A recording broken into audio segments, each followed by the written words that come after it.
താലിബാൻ ആയുധങ്ങൾ അമേരിക്കക്ക് വിട്ടു നൽകണമെന്ന് പ്രസിഡന്റ് ഡൊണാൾഡ് ട്രംപ്. കഴിഞ്ഞ ദിവസമാണ് വിവാദമായിരിക്കുന്ന ഒരു പ്രസ്താവന അഫ്ഗാനിസ്ഥാനെതിരെ ട്രംപിന്റെ ഭാഗത്തുണ്ടായത്. അതോടനുബന്ധിച്ച് ഈ മേഖലയിൽ പുതിയൊരു സംഘർഷാവസ്ഥ ഉടലെടുത്തിരിക്കുന്നു എന്ന് മീഡിയകൾ റിപ്പോർട്ട് ചെയ്യുന്നു. $7 ബില്യൺ ആയുധങ്ങൾ താലിബാന്റെ കൈവശം ഞങ്ങളുടേതായിട്ടുണ്ട്, അത് വിട്ടുതരണം എന്നാണ് അമേരിക്ക ആവശ്യപ്പെട്ടത്. 2021 ഓഗസ്റ്റ് മാസം 30 അഫ്ഗാനിസ്ഥാൻ വിട്ട് അമേരിക്കൻ സൈനികർ പോകുന്ന സമയത്ത് ഈ പറയപ്പെട്ട $7 ബില്യൺ ആയുധങ്ങൾ, അത് പറയുന്ന കാര്യം എന്ന് പറഞ്ഞാൽ ഹെലികോപ്റ്ററും യുദ്ധസാമഗ്രികളും ടാങ്കറുകളും യുദ്ധവിമാനങ്ങളും അടക്കം വലിയൊരു യുദ്ധ സംവിധാന സാമഗ്രികളാണ് അഫ്ഗാനിസ്ഥാനിൽ ഉപേക്ഷിച്ചുകൊണ്ട് സൈനികർ വിട്ടുപോരേണ്ടി വന്നത്.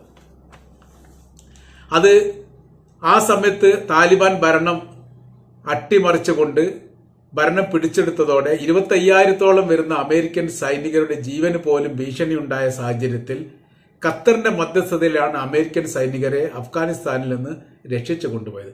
ആ സമയത്ത് ആയുധങ്ങളും ശേഖരിച്ചു കൊണ്ടുപോകാനും സാധിക്കാത്തതുകൊണ്ട് അത് ഉപേക്ഷിച്ച് അവിടെ വിട്ടുപോയതാണ് എന്ന് അന്നത്തെ സൈനിക കമാൻഡർ പറഞ്ഞിരുന്നു. എന്നാൽ താലിബാൻ അതിന് പറയുന്ന മറുപടി, ആയുധ സാമഗ്രികൾപ്പെട്ട ഒന്നുപോലും തങ്ങൾ തിരിച്ചു നൽകുകയില്ല. തങ്ങളുടെ കൈവശത്തിലുള്ളത് അല്ലെങ്കിൽ ഇവിടെ ഉപേക്ഷിക്കപ്പെട്ടത് ഇവിടെ തന്നെ ഉള്ളതാണ്, അത് തങ്ങളുടെ രാജ്യത്തിന്റെ ഭാഗമാണ്. മാത്രവുമല്ല, അവർ ഇവിടെ ഉപേക്ഷിക്കപ്പെട്ട ആയുധങ്ങൾ പരമാവധി അവർ കേടുവരുത്തുകയോ നശിപ്പിക്കുകയോ ചെയ്തിട്ടുണ്ട്. മറ്റൊരു സൈനിക വിഭാഗത്തിന് ഉപയോഗിക്കാൻ പറ്റാത്ത രീതിയിൽ നാശമാക്കി പോവുക എന്നുള്ളത് മുൻപേ യൂറോപ്യന്മാരും അമേരിക്കയും ചെയ്താണ്, അത് ഇവിടെയും ചെയ്തിട്ടുണ്ട്. പരമാവധി ഹെലികോപ്റ്റർ അടക്കമുള്ള സംവിധാനത്തിനൊക്കെ അവർ വെടിവെച്ചിട്ടുണ്ട്, നാശങ്ങൾ ഉണ്ടാക്കിയിട്ടുണ്ട്, ചിലതൊക്കെ ബോംബ് സ്ഫോടനത്തിൽ തകർത്തിട്ടുണ്ട്. അങ്ങനെ ഉപയോഗിക്കാൻ പറ്റാത്ത വിധം നശിപ്പിച്ച ആയുധങ്ങൾ തങ്ങൾ പുനഃക്രമീകരിക്കുകയായിരുന്നു മറ്റ് രാജ്യങ്ങളുടെ സഹായത്തോടു കൂടി, പാകിസ്ഥാന്റെ സഹായത്തോടു കൂടി എന്നൊക്കെ പറയുന്നുണ്ട്. അങ്ങനെ നശിച്ചു പോകുമായിരുന്ന അല്ലെങ്കിൽ തരിപ്പണമാക്കപ്പെട്ട ആയുധങ്ങൾ അതിന് പുനർജീവൻ നൽകിക്കൊണ്ട് പുതിയ സംവിധാനത്തോടു കൂടി അതിനെ ചിട്ടപ്പെടുത്തിയത് തങ്ങളാണ്, അത് തങ്ങളുടെ അവകാശപ്പെട്ടതുമാണ്. അതുകൊണ്ട് തങ്ങൾ അത് വിട്ടു നൽകില്ലെന്ന് താലിബാൻ പറഞ്ഞതോടുകൂടി ഈ മേഖലയിലും അമേരിക്കയുമായിട്ട് ബന്ധപ്പെട്ട വലിയ സംഘർഷാവസ്ഥ ഉടലെടുക്കുകയാണ്. അതിന് മറ്റൊരു വിശദീകരണക്കുറിപ്പിൽ താലിബാന്റെ ഭാഗത്തുനിന്ന് അല്ലെങ്കിൽ ഇപ്പോൾ ഭരിക്കുന്ന അഫ്ഗാൻ ഗവൺമെന്റിന്റെ ഭാഗത്തുനിന്ന് പറയുന്നത്, ഇതുപോലെയുള്ള ബുദ്ധിശൂന്യമായിരിക്കുന്ന പ്രവൃത്തികളും അഭിപ്രായങ്ങളും പല ഘട്ടങ്ങളിലും ട്രംപ് പറയാറുണ്ട്, ചെയ്യാറുണ്ട്. അതൊരു മണ്ടത്തരമായിരിക്കുന്ന നിലപാടായിട്ടോ അല്ലെങ്കിൽ അങ്ങനെ മാത്രമേ കാണേണ്ടതുള്ളൂ. ഒരു സ്കൂൾ പഠിക്കുന്ന കുട്ടികൾ പറയുന്ന ലാഘവത്തോടു കൂടി എഴുതി തള്ളണം എന്ന രീതിയിലൊക്കെയാണ് അഫ്ഗാനിസ്ഥാനിന്റെ ഈ വിഷയമായിട്ട് ബന്ധപ്പെട്ട് വരുന്നത്. നിങ്ങൾ തൊട്ടു മുൻപ് കേട്ടിട്ടില്ലായിരുന്നോ കാനഡ അമേരിക്കയോട് കൂട്ടിച്ചേർക്കുമെന്ന് അമേരിക്കൻ പ്രസിഡന്റ് പറഞ്ഞ കാര്യം? എന്തായിരുന്നു കാനഡയുടെ നിലപാട്? പോയി പണി നോക്കാൻ പറഞ്ഞു.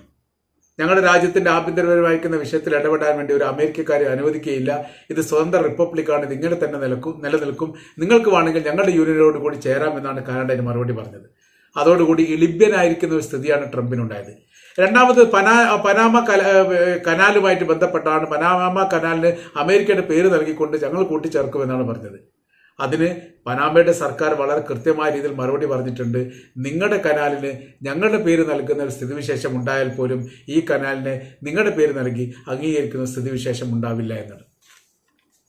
മൂന്നാമത്തത് പറഞ്ഞു, ഗസയെ നിയന്ത്രിച്ചുകൊണ്ട് അവിടെ പുതിയൊരു കോട്ടേജ് സംവിധാനങ്ങൾ ഉണ്ടാക്കും, ഗസക്കാരെ മുഴുവനും മറ്റു 2 രാജ്യങ്ങൾ ഈജിപ്തും ജോർദാനും ഏറ്റെടുക്കണം, അതുകൊണ്ട് ഇവിടെ പുതിയൊരു ടൂറിസ്റ്റ് കേന്ദ്രം ഉണ്ടാക്കാൻ താൻ ആഗ്രഹിക്കുന്നു, അതുകൊണ്ട് അവരെ മുഴുവനും 23 ലക്ഷത്തോളം പാലസ്തീനികളെ ആട്ടിപ്പുറത്താക്കുന്ന ഒരു സംവിധാനമാണ് താൻ ചെയ്യാൻ പോകുന്നത് എന്ന തരത്തിലുള്ള അഭിപ്രായം പറഞ്ഞിരുന്നു. പിന്നീട് താൻ അതൊന്നും അങ്ങനെ ഉദ്ദേശിച്ച് പറഞ്ഞതല്ല, ഈ നിലവിലെ സാഹചര്യത്തിനനുസരിച്ച് ഇങ്ങനെയൊക്കെ അല്ലേ നല്ലത് എന്നത് താനൊരു അഭിപ്രായം പറഞ്ഞു എന്ന് തിരുത്തുകയാണ് ചെയ്തത്. പിന്നെ പറഞ്ഞത് ഉക്രൈൻ യുദ്ധവുമായിട്ട് ബന്ധപ്പെട്ട കാര്യമാണ്. ഉക്രൈൻ യുദ്ധം എന്ന് പറയുന്നത് അധികാരമേറ്റെടുത്ത് 24 മണിക്കൂർ കൊണ്ട് യുദ്ധം അവസാനിപ്പിക്കും എന്ന് ഇലക്ഷനോടനുബന്ധിച്ച് ട്രംപ് പറഞ്ഞതാണ്. യുദ്ധം തുടങ്ങി 1 മാസം കഴിഞ്ഞിട്ടും ഇപ്പോഴും യുദ്ധം അവസാനിച്ചിട്ടില്ല എന്ന് മാത്രമല്ല, അമേരിക്കയുടെ നയങ്ങളും നിലപാടുകളും സ്വീകരിക്കാൻ പറ്റാത്ത വിധം ഉക്രൈന്റെ പ്രസിഡന്റ് വ്ളാഡിമിർ സെലൻസ്കി അമേരിക്കയുടെ പ്രസിഡന്റുമായിട്ട് അകന്നിരിക്കുന്ന ഒരു സ്ഥിതിവിശേഷം കാണാൻ വേണ്ടി പറ്റും. ഇങ്ങനെ സർവ്വ മേഖലയിലും മണ്ടത്തരങ്ങളും വിടുവായത്വം പറയുക എന്നല്ലാതെ ഇതൊന്നും പ്രയോഗവൽക്കരിക്കാൻ വേണ്ടി സാധിക്കുകയില്ല എന്നാണ് ഈ വിഷയത്തിന് മറുപടിയായിട്ട് ഇവരിപ്പോൾ പറഞ്ഞുകൊണ്ടിരിക്കുന്നത്. അപ്പോൾ ഈ താലിബാനെ സംബന്ധിച്ചിടത്തോളം ഇപ്പോഴത്തെ ഭരണ സംവിധാനം 20 വർഷത്തോളം അമേരിക്കയുടെ സൈന്യം അവിടെ ഉണ്ടായിരുന്നു. അവരുടെ ഭരണത്തിന് കീഴിലാണ് യഥാർത്ഥത്തിൽ താലിബാൻ എന്ന് പറയുന്ന ഭരണം, താലിബാനെതിരെ ഒരു ഭരണ സംവിധാനം നടപ്പിലാക്കിയത്.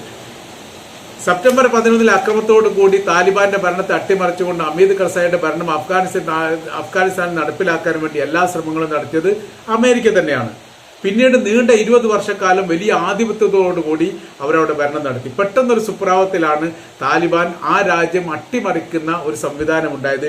ഇതൊരു മുന്നറിയിപ്പായിക്കൊണ്ടോ അതല്ലെങ്കിൽ ഇങ്ങനൊരു സംവിധാന കാര്യങ്ങളൊക്കെ താലിബാൻ എന്ന് പറയുന്ന വിഭാഗങ്ങൾ ഏതെങ്കിലും മേഖലയിൽ നിന്ന് സംഘടിപ്പിക്കുന്നതായിരിക്കുന്ന ഒരു മുന്നറിയിപ്പും അമേരിക്ക കിട്ടിയിട്ടില്ല. അങ്ങനെ കിട്ടാനുള്ള ഒരു സംവിധാനം അവർക്ക് ഒരുക്കാൻ സാധിച്ചിട്ടില്ല. അത് വലിയ പരാജയമാണ് എന്ന തരത്തിലാണ് ഈ വിഷയത്തിനെ കുറിച്ചുള്ള കാര്യങ്ങൾ പോകുന്നത്. ഏതായിരുന്നാലും $7 ബില്യൺ ആയുധങ്ങളുമായി ബന്ധപ്പെട്ട കാര്യം പുതിയ മേഖലാ സംഘർഷത്തിലേക്ക് നീങ്ങുന്നു എന്നുള്ളതും ഇതൊരിക്കലും തങ്ങൾ നൽകുകയില്ലെന്ന് താലിബാന്റെ ഭാഗത്തുനിന്ന് മറുപടി പറഞ്ഞതോടുകൂടി അമേരിക്കയും ഈ അഫ്ഗാനിസ്ഥാൻ എന്ന് പറയുന്ന രാജ്യവും മുഖാമുഖം ഏറ്റുമുട്ടുന്ന ഒരു സാഹചര്യങ്ങൾ നിലനിൽക്കുകയാണ്. ഇപ്പൊ നിലവിൽ ഈ താലിബാൻ വിഭാഗം അഫ്ഗാനിസ്ഥാന്റെ ഭരണം ഏറ്റെടുത്തതോടുകൂടി ഒരുപാട് രാഷ്ട്രങ്ങൾ ഇപ്പോഴും ആ സർക്കാരിന് അംഗീകരിക്കപ്പെട്ടില്ല. ചൈനയും ഇറാനും അടക്കമുള്ള അപൂർവമായിരിക്കുന്ന രാജ്യങ്ങൾ മാത്രമാണ് അവിടെ ആ രാജ്യത്തെ രാജ്യമായിട്ട് അംഗീകരിക്കപ്പെട്ടത്. നയതന്ത്ര ബന്ധം തുടരാൻ വേണ്ടിയിട്ടുള്ള കരാർ വ്യവസ്ഥ ഉണ്ടാക്കിയ ഒരേ ഒരു രാജ്യം യഥാർത്ഥത്തിൽ ചൈന മാത്രമാണ്. പിന്നീട് ഘട്ടം ഘട്ടമായ രീതിയിൽ അംഗീകരിക്കുന്ന സാഹചര്യങ്ങൾ വരുമെന്നാണ് അവർ പ്രതീക്ഷ പറയുന്നത്. ഇപ്പോഴത്തെ ഈ സംഘർഷാവസ്ഥയുമായിട്ട് ബന്ധപ്പെട്ട സാഹചര്യങ്ങൾ ഉണ്ടാകുമ്പോൾ ഇതിനെ ഏത് തരത്തിൽ കൈകാര്യം ചെയ്യണം എന്നുള്ളത് യഥാർത്ഥത്തിൽ അമേരിക്കക്ക് തന്നെ അറിയില്ല. അവരുമായിട്ട് യുദ്ധം ചെയ്യണോ അതല്ലെങ്കിൽ മറ്റെന്തെങ്കിലും സംവിധാനത്തിലൂടെ കൂടി പിടിച്ചെടുക്കാനുള്ള സ്ഥിതിവിശേഷം ഉണ്ടാക്കണോ എന്നതിനെ കുറിച്ച് ഒരു ഐഡിയ പോലും ഇല്ലാതെ വിടുവായുത്തം പറയുന്ന ഒരു രീതിയിലേക്ക് യഥാർത്ഥത്തിൽ അമേരിക്കയുടെ പ്രസിഡന്റ് തരം താഴ്ന്നത് ചരിത്രത്തിൽ ആദ്യമായിട്ടാണ്. നടക്കാത്ത ഒരു കാര്യം ഇതിനു മുൻപത്തെ ഒരു അമേരിക്കൻ പ്രസിഡന്റുമാരും പറയാറില്ല. കൃത്യമായി നടപ്പിലാക്കുമെന്ന് ഉറപ്പുള്ള കാര്യത്തെക്കുറിച്ച് മാത്രം സംസാരിക്കുന്ന ഒരു രീതിയാണ് അമേരിക്കയുടെ മുൻ പ്രസിഡന്റുമാർക്കൊക്കെ ഉണ്ടായിരുന്നത്. എന്നാൽ ഇപ്പോഴത്തെ ട്രംപിനെ സംബന്ധിച്ചിടത്തോളം നടക്കുന്നതും നടക്കാത്തതുമായിരിക്കുന്ന കാര്യങ്ങൾ ആവശ്യത്തിനും അനാവശ്യത്തിനും അയാൾക്ക് തോന്നുന്ന സമയത്തൊക്കെ വിളിച്ചു കൂവുന്ന രീതിയാണുള്ളത്. കഴിഞ്ഞ പ്രാവശ്യം ട്രംപ് പരാജയപ്പെട്ടതിനോടനുബന്ധിച്ച് യഥാർത്ഥത്തിൽ അയാളെ ഓഫീസിൽ നിന്ന് പുറത്തിറക്കാൻ തന്നെ ഒരുപാട് ശ്രമങ്ങൾ നടത്തേണ്ടി വന്നിട്ടുണ്ട്. പരാജയപ്പെട്ട പ്രസിഡന്റിനെ അവരുടെ ന്യൂയോർക്കിന്റെ സർക്കാർ മന്ദിരത്തിൽ നിന്ന് പുറത്താക്കാൻ വേണ്ടി പിന്നീട് ചർച്ച നടത്തേണ്ട ഒരു നാണുകെട്ട സ്ഥിതിവിശേഷം പോലും യഥാർത്ഥത്തിൽ അമേരിക്കയുടെ ചരിത്രത്തിൽ ആദ്യമായിട്ടാണ് ഉണ്ടായത്. ഈ വിഷയമൊക്കെ ഇതിനോടനുബന്ധിച്ച് തന്നെ തുടർന്ന് പറയുകയാണ്. ഏതായിരുന്നാലും ഒരു രാജ്യം കൂടി ശത്രുപക്ഷത്തേക്ക് അതല്ലെങ്കിൽ ഒരു രാജ്യം കൂടി യുദ്ധമുണ്ടാകുന്ന ഒരു സാഹചര്യങ്ങൾ സൃഷ്ടിക്കാൻ വേണ്ടി ഈ പ്രസ്താവനയോടുകൂടി അമേരിക്കൻ പ്രസിഡന്റ് ഡൊണാൾഡ് ട്രംപിന് സാധിച്ചു എന്നല്ലാതെ ഈ വിഷയവുമായിട്ട് ബന്ധപ്പെട്ട് എന്തെങ്കിലും ഒരു പ്രതീക്ഷ കിട്ടുന്ന രീതിയിലുള്ള ഒരു പ്രവർത്തനങ്ങൾ നടത്താൻ വേണ്ടി ട്രംപിന് സാധിക്കില്ലെന്ന് ഏറെക്കുറെ ഉറപ്പാണ്.